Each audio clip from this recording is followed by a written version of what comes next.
پاکستان میں پہلے مسائل کم چل رہے ہیں جو چیف جسٹس صاحب نے ایک اور ملاکھڑا کھڑا کر دیا ہے. میرے بعد 30 جھوٹے کذاب اور دجال ظاہر ہوں گے. ان میں سے ہر ایک دعویٰ کرے گا کہ میں نبی ہوں. وَأَنَا خَاتَمُ النَّبِي لَا نَبِيَّ بَعْدِي, جبکہ میرے بعد کوئی نبی نہیں ہے. نہ ذلی نہ تشریع, ساری نبوت کا انکار کر دیا آپ صلی اللہ علیہ وسلم نے. ہمیں یہ بتا دیا کہ عیسیٰ ابن مریم نازل ہوں گے, لیکن وہ ایز اے نبی نازل نہیں ہوں گے, ایز اے امتی نازل ہوں گے. وہ مفتی طارق مسعود کے بیانات کے لیے مفتی صاحب کے آفیشیل چینل مفتی طارق مسعود سپیچز کو سبسکرائب کریں. مفتی صاحب چیف جسٹس آف پاکستان کا یہ کیا لکھا ہوا ہے؟ چیف جسٹس آف پاکستان نے قادیانیوں کو تبلیغ کی اجازت دی ہے, اس کی وضاحت فرمائیں.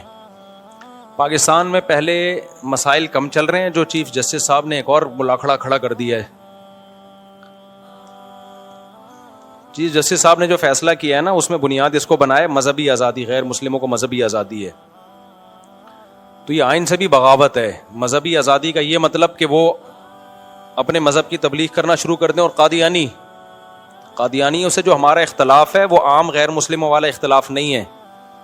قادیانی ایک جھوٹے نبی کو محمد صلی اللہ علیہ وسلم کی طرف منسوب کرتے ہیں اور اتنا بڑا کفر کر کے اپنے آپ کو مسلم کہلاتے ہیں. قادیانی اپنے نام کے ساتھ اسلام ہٹا دیں تو ہم قادیانیوں کو وہی پروٹوکول دیں گے جو ہم ہندوؤں کو اور عیسائیوں کو دے رہے ہیں. کبھی ہم نے ہندو عیسائی کے خلاف کوئی نفرت آمیز تقریر کی؟ کبھی ہم نے کہا ہندو اور عیسائی سے لین دین جائز نہیں ہے, ان سے جو ہے تعلقات جائز نہیں؟ کبھی ہم نے کہا؟ قادیانیوں سے ہم تعلقات کی اجازت شدید مجبوری کے بغیر نہیں دیتے. وجہ کیا ہے؟ میں اس کو کئی بار مثال سے سمجھا چکا ہوں. دیکھو, ایک محلے میں ایک چرسی ہے, غریب ہے, حاجت مند ہے, آپ اس کی خدمت کرتے ہو. جب آپ کے گھر آتا ہے آپ کہتے ہو چلو یار یہ اس کا پرسنل معاملہ ہے, چرس پیتا ہے کہ نہیں پیتا, انسانیت کے ناطے آپ اس کا اکرام کرتے ہو. یہاں تک تو ٹھیک ہے بھائی. لیکن اس چرسی نے کہنا شروع کر دیا آپ کے بارے میں کہ آپ اس کے ابا ہو, اور جعلی ڈاکومنٹس بھی بنوا لیے اس نے. اب آپ کی غیرت برداشت کرے گی؟ اس کو پروٹوکول دو. وہ آپ کے گھر آ رہا ہے, آپ اس کو ساتھ لے کے گھوم رہے ہو, اپنے ساتھ کھلا رہے ہو. آپ بولو گے بھائی تو اپنی میری طرف نسبت ختم کر, میں چرسیوں کا باپ نہیں ہوں. آپ کو بے عزتی محسوس ہوگی اپنی, بھائی تو اپنے آپ کو میرے کھاتے میں کیوں ڈال رہا ہے. ہمارا عقیدہ ہے کہ قرآن مجید میں اللہ تعالیٰ نے صاف طور پر رسول اللہ صلی اللہ علیہ وسلم کے بارے میں بتا دیا خاتم النبیین, آپ تمام پیغمبروں کے سب سے آخر میں ہیں. دیکھو, جب محمد صلی اللہ علیہ وسلم نے نبوت کا دعویٰ کیا تو کسی عیسائی اور یہودی نے اس بیس پہ آپ کے نبی ہونے کا انکار نہیں کیا کہ حضرت موسیٰ آخری نبی تھے یا حضرت عیسیٰ آخری نبی تھے. کوئی ایک ضعیف روایت بھی نہیں ملتی ہمیں. اس بیس پہ انکار نہیں کیا کیونکہ حضرت عیسیٰ علیہ السلام نے کبھی یہ نہیں کہا کہ میں آخری نبی ہوں, لاسٹ میسنجر آف گاڈ ہوں میں. حضرت موسیٰ نے اور آپ کے بعد جتنے پیغمبر آئے کسی نے بھی یہ دعویٰ نہیں کیا. تبھی یہودی نبی صلی اللہ علیہ وسلم کے پاس تحقیق کے لیے آیا کرتے تھے, یہ دیکھنے کے لیے کہ آپ واقعی پیغمبر ہیں یا نہیں ہیں, نشانیاں چیک کرتے تھے. اگر حضرت عیسیٰ نے یہ دعویٰ کیا ہوتا کہ میں آخری نبی ہوں اور یہ بات عیسائیوں میں مشہور ہوتی تو عیسائی کہتے بھائی یہ اب کوئی نیا نبی دعویٰ ہی نہیں کر سکتا. تو پھر یہود و نصارہ کے آپ کے پاس آنا اور آپ کی بات سننا, تحقیق کی کوشش کرنا کہ یہ صحیح ہیں غلط ہیں, یہ سارے کام ہی لغو ہو جاتے, یہ کرتے ہی نہیں وہ. جب نبی صلی اللہ علیہ وسلم نے حضرت عبداللہ بن مسعود رضی اللہ تعالی عنہ اور جعفر طیار رضی اللہ تعالی عنہ کی قیادت میں حبشہ کی طرف وفد بھیجا ہے تو حبشہ کا بادشاہ جو نجاشی تھا وہ عیسائی تھا. نجاشی نے تحقیق کے لیے بلایا جعفر طیار رضی اللہ تعالیٰ عنہ کو آگے کیا, فرمایا کہ کیا بات کرتے ہو تو؟ انہوں نے بتایا کہ بھئی ہمارے ہاں نبی ظاہر ہوئے ہیں جن کا نام محمد ہے صلی اللہ علیہ وسلم. نجاشی نے پوچھا ان کا کیا دعویٰ ہے, وہ کیا تعلیمات دیتے ہیں؟ نجاشی تو عیسائیوں کا بادشاہ تھا, نجاشی کو کیا عیسائیوں کے عقیدے کا نہیں پتا تھا؟ اور اس کے ارد گرد پادری بیٹھے ہوئے تھے. اس وقت مذہبی ریاستیں ہوتی تھیں, سیکولر ریاستیں تو اب آنا شروع ہوئی ہیں, پہلے اسٹیٹس مذہبی ہوتی تھی.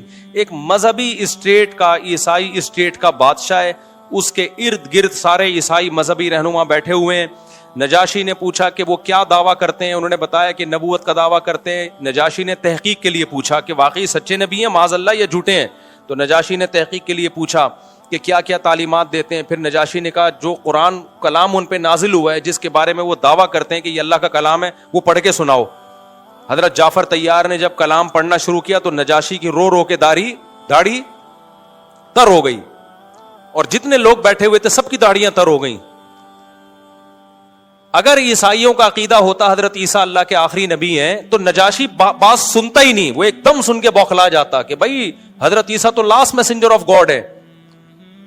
تو اس سے صاف پتہ چلتا ہے کہ نہ عیسیٰ ابن مریم آخری نبی, نہ موسیٰ علیہ السلام آخری نبی, اور آپ کے بعد کوئی آخری نبی. محمد صلی اللہ علیہ وسلم نے جب دنیا میں آئے تو قرآن نے صاف لفظوں میں بتا دیا کہ لاسٹ میسنجر آف گاڈ ہے یہ. اور حدیث میں بھی آتا ہے انا خاتم النبی لا نبی بعدی, میں آخری نبی ہوں, میرے بعد کوئی نبی نہیں ہے. پھر آپ نے فرمایا میرے بعد 30 جھوٹے کذاب اور دجال ظاہر ہوں گے, ان میں سے ہر ایک دعویٰ کرے گا کہ میں نبی ہوں. انا خاتم النبی لا نبی بعدی, جبکہ میرے بعد کوئی نبی نہیں ہے. نہ ذلی نہ تشریح, ساری نبوت کا انکار کر دیا آپ صلی اللہ علیہ وسلم. ہمیں یہ بتا دیا کہ عیسیٰ ابن مریم نازل ہوں گے, لیکن وہ ایز اے نبی نازل نہیں ہوں گے, ایز اے امتی نازل ہوں گے. وہ کوئی نیا نبی نہیں آ سکتا. پرانا نبی نازل ہو سکتا ہے, نیا نبی مرزا غلام احمد کوئی آسمان سے تھوڑی ٹپکا ہے, وہ تو پیدا ہوا ہے, اس کے ابا کا بھی پتا ہے لوگوں کو, اماں کا بھی پتا ہے. تو اب اسی وجہ سے اس امت میں نبی صلی اللہ علیہ وسلم کے دنیا سے جانے کے بعد جس شخص نے بھی نبوت کا دعویٰ کیا ہے, کبھی بھی مسلمان علماء صلحاء یا مسلمان حکمران اس کے پاس تحقیق کے لیے نہیں گئے ہیں کہ یہ صحیح دعویٰ کر رہا ہے یا جھوٹا. فوراً یہ کہا کہ بھائی اب کوئی پیغمبر دنیا میں نہیں آ سکتا. یہی وجہ ہے کہ مرزا غلام احمد قادیانی نے جب دعویٰ کیا تھا تو علماء نے اسی وقت کہہ دیا, عرب علماء, ملیشیا کے, انڈونیشیا کے اور ہندوستان کے اور افریقہ کے, جہاں جہاں دنیا میں اسلام ہے, سب نے کہہ دیا بھائی یہ ممکن ہے ہی نہیں. تو یہ اجماعی عقیدہ ہے. اب اگر ایک شخص, اچھا قادیانی یہاں تک رہتے, کہتے ٹھیک ہے آپ نہ مانو, ہم اس کو کیا مانتے ہیں نبی, بات ختم ہو جاتی. بھائی ہم کہتے ٹھیک ہے تم نے اپنی طرف سے ایک نبی گھڑ لیا, تم اپنے عقیدے کے مکلف ہو, تم جانو اور تمہارا مذہب جانے, ہمیں اس سے کوئی غرض نہیں ہے. دنیا میں اتنے سارے مذاہب ہیں, ایک اور مذہب. لیکن انہوں نے گڑبڑ کیا کی ہے. ایک جھوٹا نبی جو محمد صلی اللہ علیہ وسلم کی تعلیمات کے مطابق کذاب اور دجالوں کی فہرست میں داخل ہے, کیونکہ آپ نے فرمایا 30 کذاب اور دجال ظاہر ہوں گے. تو قادیانی اس کا جواب یہ دیتے ہیں کہ کذاب اور دجالوں کے بارے میں کیا ہے, مرزا غلام احمد کذاب اور دجال تھوڑی ہے. بھائی حدیث کے پورے الفاظ کیا ہیں, 30 کذاب اور دجال ظاہر ہوں گے جو ہر ایک جھوٹے ہونے کا دعویٰ کرے گا. اور ان کے کذاب اور دجال ہونے کی جو نبی نے وجہ بیان کی وہ حدیث کے آخر میں فرمایا کہ حقیقت یہ انا خاتم النبی لا نبی بعدی, میرے بعد کوئی نبی نہیں ہے. تو یہ وجہ جو بیان کی جا رہی ہے نا کذاب اور دجال ہونے کی کہ میرے بعد کوئی نبی نہیں ہے, یہ وجہ پورے طور پر مرزا غلام احمد قادیانی پہ صادق آتی ہے یہ وجہ. اور آپ نے تو فرمایا, ایک حدیث میں آتا ہے کہ میرے بعد کوئی نبی ہوتے, صحیح حدیث ہے, لکانا عمر تو عمر ہوتے. ایک حدیث میں آتا ہے کہ انت منی بمنزلتی ہارون من موسیٰ, حضرت علی رضی اللہ تعالیٰ عنہ سے آپ نے فرمایا کہ تمہاری میری وہی نسبت ہے جو موسیٰ اور ہارون کی تھی, لیکن فرق یہ ہے کہ موسیٰ کے بعد تو نبی تھے, میرے بعد نبی نہیں ہے. کیا مطلب نبی نہ ہوتے, میرے بعد نبی کا امکان ہوتا تو اللہ تمہیں بھی ہارون جیسا نبی بنا دیتے. ہارون علیہ السلام کی نبوت موسیٰ علیہ السلام کے تابع تھی, ذلی نبی تھے ہارون علیہ السلام, اصل نبی موسیٰ تھے. ہارون علیہ السلام انہی نبی کے ویژن کو لے کے چل رہے تھے آگے. بات موسیٰ کی ہوتی تھی, زبان کس کی ہوتی تھی, ہارون کی. قادیانی کہتے ہیں کہ یہ جو حدیث میں آتا ہے کہ میرے بعد کوئی نبی نہیں ہے, اصل میں اس کا مطلب ہے اصلی نبی اصل کے اعتبار سے نبی نہیں ہے. ہاں ذلی نبی جو محمد صلی اللہ علیہ وسلم ہی کے دین کو دنیا میں غالب کرنے کے لیے ہے, وہ والے نبی آ سکتے ہیں. یہ جو حدیث ہے جس میں آتا ہے انت منی بمنزلتی ہارون من موسیٰ, اس میں تو ذلی نبی کی نفی ہو رہی ہے. نبی نے فرمایا کہ اے علی تمہاری میری وہی نسبت ہے جو ہارون کی نسبت کس سے تھی, موسیٰ سے, لیکن بات یہ کہ اللہ تمہیں پیغمبر نہیں بنائے گا. تو یہاں ذلی نبی کی نفی ہو رہی ہے کہ نہیں ہو رہی. ذل کہتے ہیں سائے کو, ریلی نبی بھی کہہ سکتے ہیں, ریلی نبی, اس کی نفی ہو رہی ہے نا. تو اسی کی نبی نے نفی کر دی ہے کہ وہ والا نبی بھی اب نہیں آ سکتا, کسی طرح کی بھی نبوت اب نہیں آ سکتی, جاری نہیں ہو سکتی. تو قادیانیوں نے پھر بھی کہا کہ نہیں جی ہم حدیثوں کو نہیں مانتے, اپنی طرف سے تعویلات کر کے ایک مرزا غلام احمد قادیانی کو جو پروفیسر تھا اس کو کیا بنا دیا, پیغمبر. ٹھیک ہے آپ کا مذہب ہے, آپ جس کو نبی مانو, جس کو جو مرضی مانو. جرم یہ کیا کہ اس کو پھر کس کے کھاتے میں ڈال دیا, محمد صلی اللہ علیہ وسلم کے کھاتے, کہ آپ کے سید الانبیاء کے ذلی نبی ہیں اور محمد صلی اللہ علیہ وسلم کے امتی ہیں, لہذا یہ عین اسلام ہے. یہ کیا ہو گئی بھائی, یہ زیادتی ہو رہی ہے. عیسائی اپنے آپ کو عیسائی کہتا ہے, محمد صلی اللہ علیہ وسلم کا انکار کرتے ہیں. اسلام نے دین میں زبردستی نہیں رکھی, لا اکراہ فی الدین. ہم عیسائیوں کو ڈنڈے کے زور سے مجبور نہیں کر سکتے کہ ہمارے نبی کو نبی مانے. اللہ نے کہہ دیا دین میں زبردستی نہیں ہے. قد تبین الرشد من الغی, حق اور باطل میں نے کھول کھول کے بیان کر دیا ہے. کوئی عیسائی نیوٹرل ہو کے غور کرے گا تو اسے یقین ہو جائے گا کہ جتنی علامتیں عیسیٰ ابن مریم میں نبی ہونے کی پائی جاتی ہیں محمد صلی اللہ علیہ وسلم میں اس سے زیادہ ہی پائی جائیں گی, اس سے کم نہیں پائی جائیں گی. اس لیے اسلام نے کہا ہم نے حق اور باطل کو واضح کر دیا, اب ڈنڈے کی زور سے آپ نے کسی کا مذہب چینج نہیں کروانا. تو قادیانی بھی اگر ایک نیا مذہب بنا لیتے کوئی بات نہیں ہے بھائی, جہاں اتنے سارے مذاہب ہیں وہاں ایک اور مذہب بھی صحیح. کبھی ہم ڈنڈے کے زور سے کسی کو مجبور نہیں کرتے اور نہ کسی سے نفرت کا ہم اظہار کرتے ہیں. جرم کم بختوں نے کیا کیا, عیسائیوں نے کیا کیا, محمد صلی اللہ علیہ وسلم کا انکار کیا, لہذا صاف طور پر اپنے آپ کو کہا کہ ہم غیر مسلم ہیں, ہم مسلم نہیں ہے. اسلام کی طرف اس انکار کی نسبت نہیں کی. یہ نہیں کہا کہ قرآن کہتا ہے کہ محمد نبی نہیں ہے صلی اللہ علیہ وسلم, یہ نہیں کہا انہوں نے. قادیانی نے جرم یہ, ہندو نے بھی یہ نہیں کہا کہ ہم مسلم ہیں. بھائی اسلام بت پرستی تھوڑی سکھاتا ہے, آپ بتوں کو اسلام کی طرف کیسے منسوب کر سکتے ہو, یہ تو بڑا جرم, یہ تو اسلام میں تحریف کر رہے ہو نا آپ. سمجھ میں آ رہی ہے بات کہ نہیں آ رہی؟ اس کا مطلب آپ اسلام میں کیا کر رہے ہو, آپ تحریف کر رہے ہو. اسلام کو آپ وہ مذہب جو الحم سے لے کے والناس تک بت پرستی کے خلاف ہے, انہی بتوں کو محمد صلی اللہ علیہ وسلم کے کھاتے میں ڈال دو.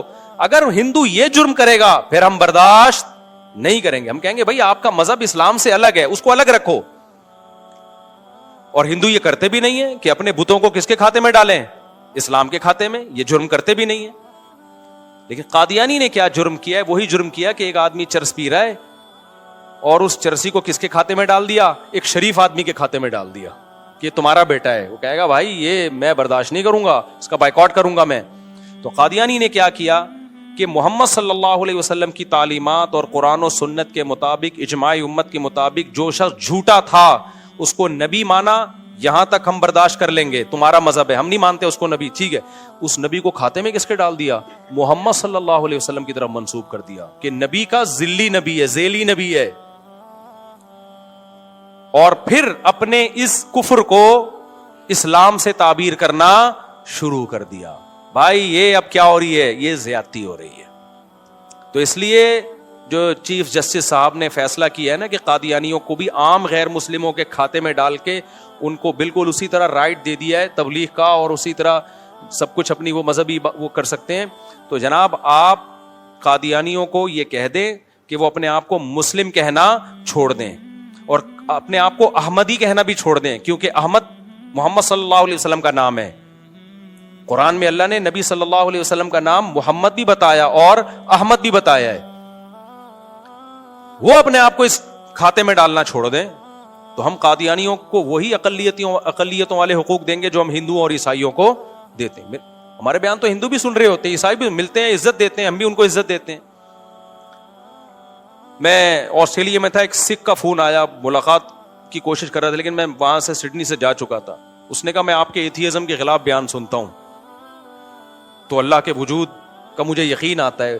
کم از کم اس میں اتنی نرمی پیدا ہوئی. اس نے کہا کم از کم اتنی بات تو ہے نا کہ اللہ کو ماننے والے اور نہ ماننے والے برابر نہیں ہو سکتے. اللہ کو ماننے سے کم از کم اتنا تو ہوگا نا, خدا کو ماننے سے, کریٹر گاڈ کو ماننے سے, کہ دنیا میں برائی کم ہوگی. کیونکہ اگر گاڈ لیس زندگی ہو تو پھر انسان اور جانور میں کوئی فرق نہیں ہے.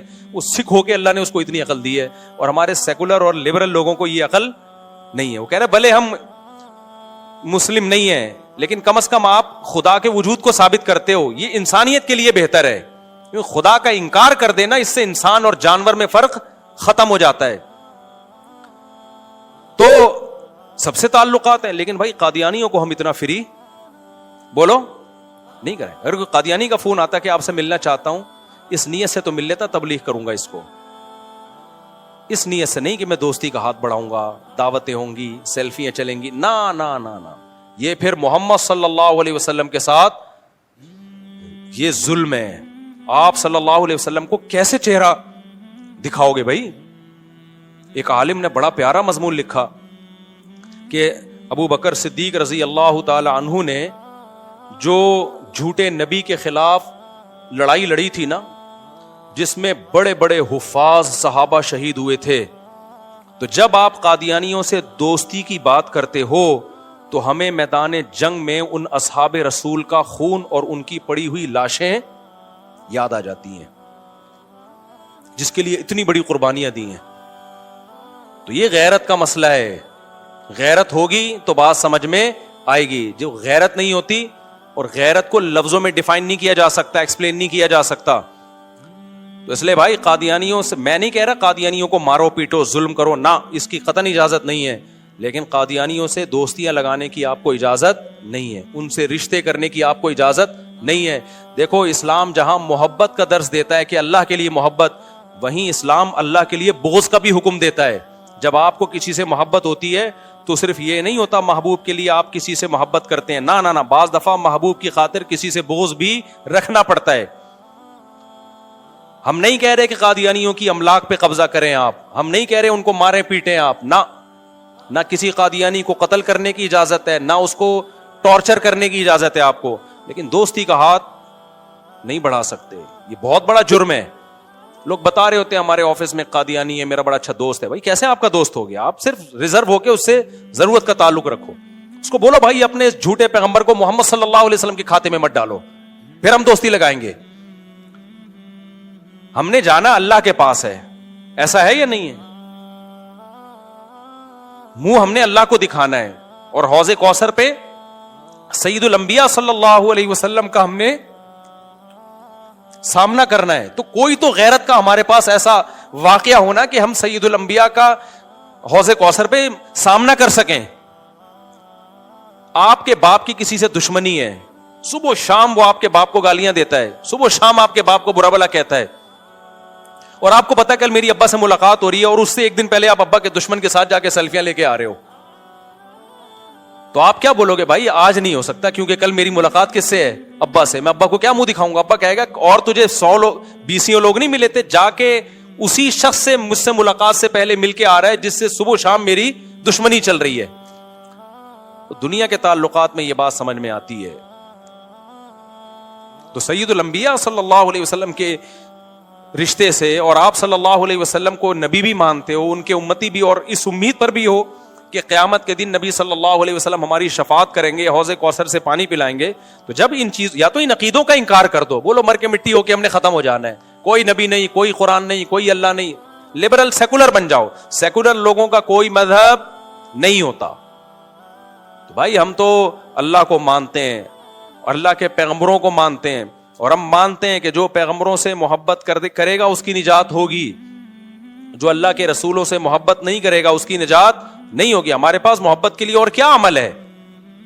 تو کم از کم اتنا تو کر لو کہ اللہ کے حبیب صلی اللہ علیہ وسلم کی طرف جس جھوٹے کذاب کی نسبت کر کے نبی کے کھاتے میں ڈال دیا. دیکھو نبی, دیکھو جیسے اللہ کے ساتھ سب سے بڑا ظلم یہ ہے کہ آپ اللہ کے ساتھ معبود ہونے میں کسی کو شریک کرو. اس سے بڑا ظلم کوئی ہو سکتا ہے؟ ایک تو ہے آپ نے اللہ کے حکم کو فالو نہیں کیا, یہ بھی ظلم ہے, لیکن قرآن کہتا ہے سب سے بڑا ظلم ہے ان الشرک لظلم عظیم. سب سے بڑا ظلم کیا؟ اللہ کے ساتھ آپ کسی کو الوہیت میں شریک کر لو. خوب سمجھ لو, محمد صلی اللہ علیہ وسلم کے کسی حکم کو توڑ دینا یہ بھی نبی کے ساتھ ظلم زیادتی ہے. سب سے بڑی زیادتی ہے کہ وہ نبوت جس میں آپ صلی اللہ علیہ وسلم کو اللہ نے مقام دیا اور آخری نبی بنا کے تمام پیغمبروں کا سردار بنایا, بہت بڑا اعزاز دیا, اس اعزاز میں آپ نے اگر کسی جھوٹے کو شریک کر لیا تو محمد صلی اللہ علیہ وسلم کے ساتھ اس سے بڑی زیادتی اور ظلم ہو نہیں سکتا. میں سمجھا پا رہا ہوں اپنی بات؟ یہ تو آپ نے نبی کی حیثیت کو بہت ہی گھٹا دیا کہ جو سب سے بڑا اعزاز تھا ہمارے نبی کے لیے کہ آخری نبی ہیں, اس اعزاز میں ایک جھوٹے آدمی کو آپ کے ساتھ شریک کر دیا.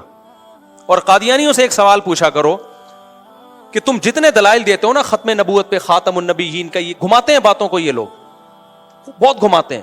فرض کر لو کہ آپ آخری نبی نہیں ہے، فرض کر لو، تو آپ کے بعد پھر کتنے نبیوں نے اور آنا ہے یہ بتاؤ آپ. مرزا غلام احمد اگر 1400 سال کے بعد آیا تو مرزا کے بعد کتنے نبی نے آنا ہے؟ کیونکہ ہمیں قرآن و سنت سے پتہ چلتا ہے کہ ہر پچھلے نبی نے اگلے نبی کی بشارت دی ہے. عیسیٰ ابن مریم، موسیٰ علیہ السلام، تورات اور انجیل میں آج بھی محمد صلی اللہ علیہ وسلم کی پیش گوئیاں موجود ہیں. تبھی عیسائی اب تک انتظار کر رہے ہیں.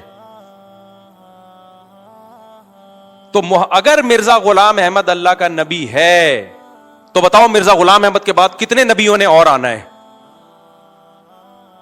اس سے پتہ چلتا ہے بھائی یہ ایک ایجاد کردہ جھوٹا نبی ہے.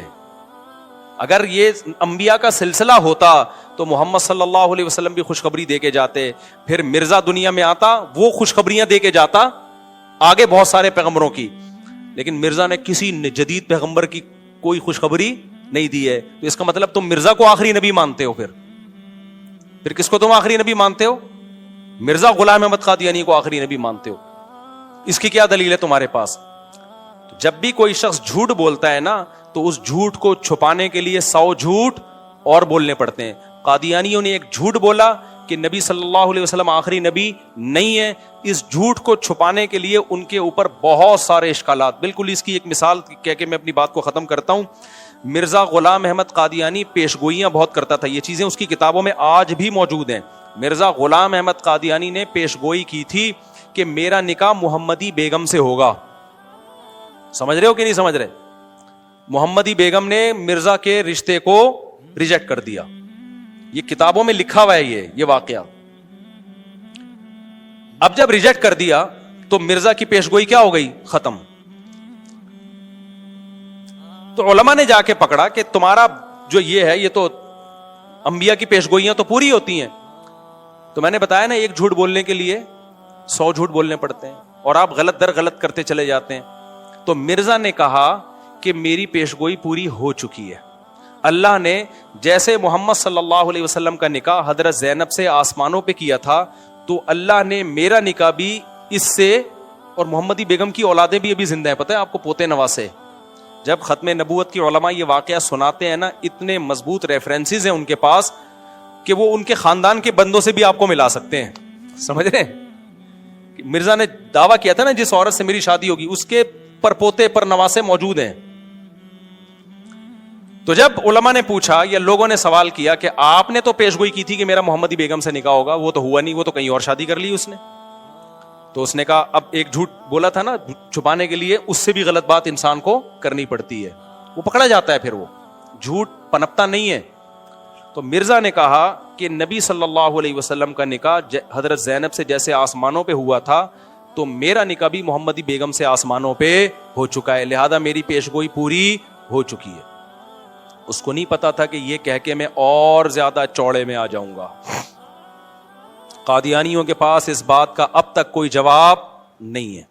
سوال یہ پیدا ہوتا ہے کہ جب تمہارا اس خاتون سے آسمانوں پہ نکاح ہو گیا تو یہ تمہاری بیوی بن گئی اور قادیانیوں کی امہات المومنین میں داخل ہو گئی کہ نہیں ہو گئی؟ روحانی ماں ہو گئی کہ نہیں ہو گئی؟ اب مجھے ایک بات بتاؤ، آپ جس کو پیغمبر مانتے ہیں اور جس کی بیوی کو اپنی روحانی ماں مانتے ہیں وہ رات کسی اور کے ساتھ گزار رہی ہے، کسی اور سے بچے جن رہی ہے. وہ انبیاء کی بیویوں میں شرک ہو سکتا ہے، زنا نہیں ہو سکتا، کیونکہ کسی شخص کی بیوی زنا کرتی ہے نا، مشرک ہونا دنیا میں شوہر کے لیے اتنا بڑا عار نہیں ہے. تبھی تو اللہ نے یہودی عیسائی عورت سے بھی آپ کو نکاح کی اجازت دے دی ہے. حالانکہ عیسائی تو شرک کر رہی ہوتی ہے عیسیٰ علیہ السلام کو اللہ کا بیٹا کہہ کے، لیکن آپ کی بیوی کسی اور کے بستر پہ سوتی ہو یہ مرد کے لیے بہت بڑا دھبا ہے. وہ سوسائٹی میں منہ دکھانے کے قابل نہیں رہتا. اسی وجہ سے اللہ نے پیغمبروں کی بیویوں کو زنا سے محفوظ رکھا ہے.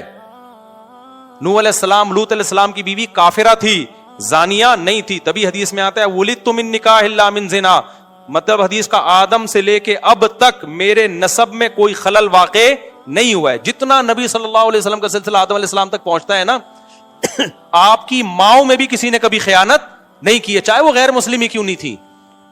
اللہ پیغمبروں کے نسب کو محفوظ رکھتا ہے. تو آپ اب اندازہ لگاؤ کہ قادیانیوں کی روحانی ماں ہیں امہات المومنین ہیں, اور مرزا کے مطابق سوتی کسی اور کے پاس ہے, بچے کسی اور سے جن رہی. آپ کی اماں اللہ نہ کرے یہ کام کر رہی ہو, آپ سوسائٹی میں کسی کو منہ دکھانے کے قابل رہو گے؟ آپ زنا کے خلاف تقریریں کر رہے ہو, کسی نے کہا کہ آپ کی اماں سنا ہے گھر سے بھاگ گئی ہیں, اور سنا ہے ان کے 6 بچے بھی ہو گئے ہیں کہیں اور جا کے.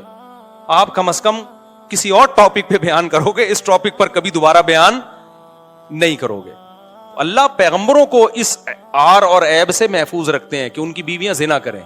بہت سارے سوالات ہیں قادیانیت کے بارے میں, تو آپ ختم نبوت کے علماء کے پاس بیٹھ جائیں تو 2 منٹ میں آپ کو, اگر کوئی قادیانی حق کا متلاشی ہے 2 منٹ میں وہ اس کی کتابوں سے کچا چھٹا کھول کے رکھ دیتے ہیں مرزا کے بارے میں.